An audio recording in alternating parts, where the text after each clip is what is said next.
Hello guys, welcome to Shaina creatives. అబ్బా, ఎన్ని రోజులైంది కదా ఇలా చెప్పుకొని. కాస్త వీడియోస్ అయితే రెగ్యులర్గా చేయటం లేదు. అందుకే ఎప్పుడెప్పుడుదో వీడియోస్ అయితే ఎత్తి పెడతాను. సో ఎప్పుడు చూసినా ఎక్కడ చూసినా ఇప్పుడు ట్రెండింగ్లో ఉన్నది ఈ ఎగ్ రెసిపీనే కదా.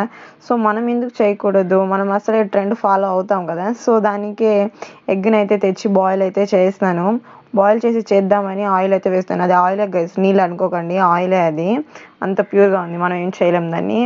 సో ఎగ్ బాయిల్ చేసుకొని ఆయిల్లో వేసేసి తర్వాత ఇంకో ఎగ్ని అయితే వేస్తాను. షేప్ ఇక్కడ తేగొట్టేసింది నాకు, ఇంకా ఇది రాదు కన్ఫామ్ అని అనుకున్నాను. సో ఎందుకు లాస్ట్ వరకు ట్రై చేయకపోతే ఏం జరుగుతుందో చూద్దాము అని నేనైతే ట్రై చేస్తాను. తర్వాత అయితే ఉల్లిపాయలు పచ్చిమిర్చి వేస్తాను, ఉప్పు వేస్తున్నాను, కారం వేస్తున్నాను, అన్నీ వేస్ట్ అయిపోయింది. లాస్ట్కి ఈ వీడియో కానీ మా అమ్మ చూస్తే కన్ఫర్మ్ తిడుతుంది, రానప్పుడు ఎందుకు చేస్తున్నామని.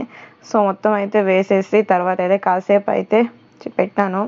లాస్ట్కి షేప్ అయితే రాలేదు, వేస్ట్ అయిపోయింది మొత్తము. ఇక్కడ నేను చేసిన పెద్ద మిస్టేక్ ఏందో చూడగానే అర్థమైపోయి ఉంటుంది. ఈ బౌల్ ఉంది చూడండి, ఈ బౌల్ పెద్దది పెట్టేసినాను, దాంతో ఆమ్లెట్ పెద్దగా అయిపోయింది, ఎగ్కి ఇది అవ్వలేదు.